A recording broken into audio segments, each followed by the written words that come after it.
Salam alaikum la famille des Z, j'espère que vous allez bien ainsi que tous vos proches. Bienvenue à tous et à toutes pour cette nouvelle vidéo. On va parler du match entre la Guinée équatoriale et l'Algérie, 0 partout, au stade de Malabo, cinquième journée des éliminatoires à la prochaine CAN qui aura lieu au Maroc de décembre 2025 à janvier 2026. Donc avant le coup d'envoi, l'Algérie et la Guinée équatoriale étaient déjà qualifiées puisque la veille, le Togo a perdu au Libéria 1-0, qui a qualifié directement la Guinée équatoriale avant ce coup d'envoi. Et donc, il n'y aura pas de finale lors de la dernière rencontre. C'est acté. L'Algérie avait déjà 12 points après 4 victoires d'affilée dans ce groupe, était qualifiée. La Guinée équatoriale, 7 points, avait besoin d'un match nul pour se qualifier ou alors d'une défaite du Togo, chose faite. Donc un match déjà sans enjeu. On va commencer par la composition de départ. Bien évidemment, je vais vous donner mon avis sur ce match. On va rentrer un peu plus en détail. On a fait un débrief, mais je n'ai pas trop donné mon avis. J'ai attendu la vidéo. Et là, je vais bien vous expliquer pourquoi ce match, il a quand même servi à quelque chose. Ça a beaucoup pas marché. Il y a beaucoup de choses qui n'ont pas marché. Il y a beaucoup de choses qui n'ont pas fonctionné. Mais il y a quand même des choses où on peut se satisfaire. Et bien évidemment, vous me direz ce que vous en pensez en commentaire à la fin de la vidéo. Donc, on est parti sur un 3-4-3 avec Okidja dans les cages, Manji Tougaï Ben Sebaini, une défense à 3, Farsi et Nouri sur les côtés en piston, Zorgan Zerouki au milieu de terrain, Marez Hamoura Ben Arhama en attaque. Donc déjà, je vais rentrer dans le vif du sujet tout de suite. Mes tops, Okidja, parce qu'il sort l'arrêt qu'il faut en première période. Il a été rassurant sur ses sorties aériennes, rassurant sur sa ligne. Donc pour moi, top, Okidja. Zerouki, très bon à la récupération, bon à la passe, important au milieu de terrain. Il a fait le forcing, il a fait le pressing, il était au four et au moulin. Il a fait un match d'homme, il a fait le match qu'on lui demandait de faire et que vraiment moi je m'y attendais pas. Récupération, il a même fait des passes, il était bon au dernier geste, présent sur les seconds ballons et il était partout sur le terrain. Donc c'est normal que je le mette parmi les tops. C'était pour moi le meilleur sur le terrain. Et enfin Amoura parce que c'était le seul capable d'apporter de la vitesse en attaque. Appel de balle permanent. Il faisait le va-et-vient en attaque, tantôt à gauche, tantôt à droite. Il a perturbé les défenseurs. Le peu d'attaques qu'on a eu, le peu de danger qu'on aurait pu ramener, ça part de lui. Sur des longues transversales où il a réussi, malgré sa petite taille, à gérer. Donc voici mes 3 tops, parce que bien évidemment, comme vous tous, comme la plupart de tous les supporters algériens, le reste a été catastrophique dans le jeu. Marez, Benrahma en attaque, ils ralentissent le jeu. Avec Hamoura, c'est pas possible. Hamoura, il lui fallait Amin Gouiri ou Amin Chaka. C'est pas possible de faire des contre-attaques avec Benrahma et Marez. On a vu qu'ils ont ralenti le jeu. Benrahma a été pas bon au Libéria, n'a pas été bon face au Togo. Et là, aujourd'hui, il n'est pas bon au Guinée équatoriale. Il va falloir peut-être penser à autre chose. Il va falloir peut-être placer Amoura à gauche, Gouiri à gauche, mettre un autre à gauche, prendre un autre. La prochaine fois, peut-être que dans la liste, il y aura des joueurs capables de remplacer Benrahma. Parce qu'hier, c'était catastrophique. Marez, c'est la même chose. Il n'arrive plus à courir. On n'est pas en train de lui rendre service. On n'est pas en train de réanimer une star. Au contraire, il est en train de s'enfoncer. Donc Marez, dans ce genre de match, ne devait même pas jouer titulaire. Aucune vitesse, aucune profondeur. Il crée aucun décalage. Il crée aucune action. Il n'a pas été médiocre, mais dans les contre-attaques qu'on a eues, il n'arrive plus à faire un contrôle. On dirait qu'il a un problème psychologique dans cette équipe. J'ai l'impression qu'il est ailleurs. Et ça, c'est pas bon. Milieu de terrain, à part Zerouki, qui était bon à la récupération, il y a eu un problème. Zorgan n'arrive pas à se projeter vers l'avant. Zorgan n'a pas été bon face au Togo. Il a fait une rentrée au Togo plutôt correcte.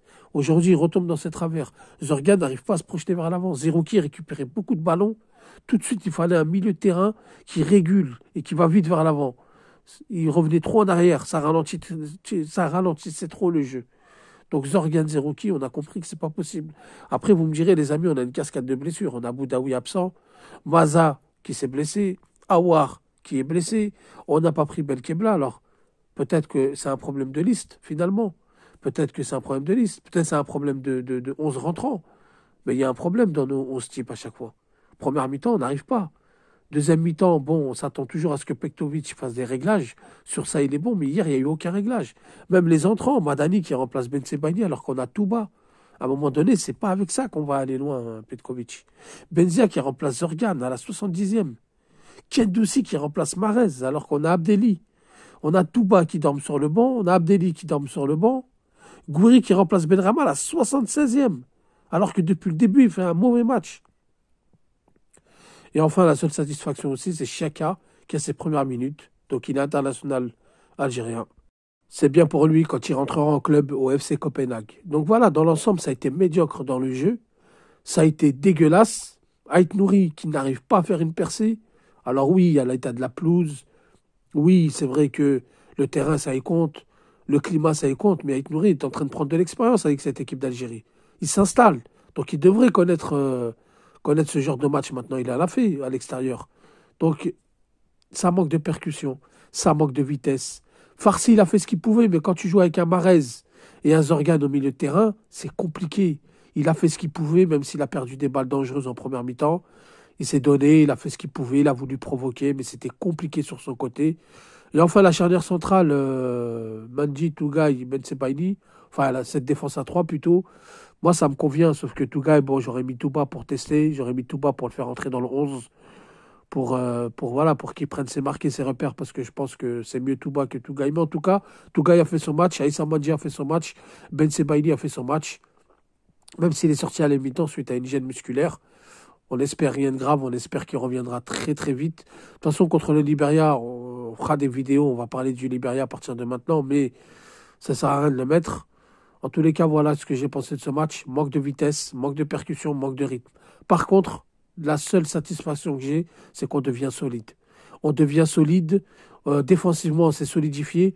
Au milieu de terrain, un Zerouki batailleur qui a récupéré beaucoup de ballons, qui nous a montré un bon niveau, donc ça veut dire qu'il a le talent et il en est capable. Il faut maintenant qu'il soit régulier. On n'a pas encaissé de but, ça c'est très très bien. Parce qu'il y a des années en arrière, on aurait perdu ce genre de match. On aurait en tout cas encaissé des buts. Donc on a été bon sur les coups de pied arrêtés défensivement. On a été bon sur le hors-jeu. On a joué beaucoup de fois le hors-jeu, ça a marché. Donc ça, c'est ce qui me rassure. Et en tout cas, les amis, c'est comme ça en Afrique. Il y aura des matchs dégueulasses, mais vous qualifierez, pardon. Il y aura des matchs horribles à regarder, mais c'est comme ça. Vous gagnerez, vous prendrez les 3 points. Le Cameroun, je me rappelle à une époque où vous avez une très bonne équipe. Des fois, ils jouaient, c'était dégueulasse, mais ils gagnaient parce qu'il fallait gagner.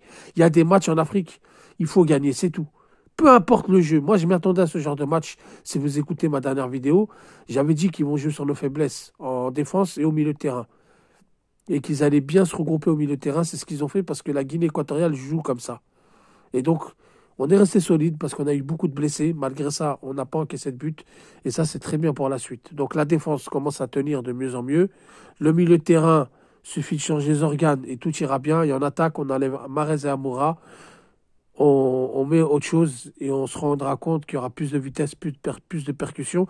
Donc, ce match a servi normalement à l'entraîneur d'avoir vu les carences en équipe nationale, en attaque, au milieu de terrain. J'espère qu'il va en prendre note, j'espère qu'il va prendre conscience. Voilà les amis, donc match très compliqué, match ennuyant, mais très solide de la part des Algériens. Voilà la famille, dites-moi ce que vous en pensez en commentaire. Je vous remercie d'avoir écouté la vidéo. Je vous dis salam alaikum, que la paix soit sur vous.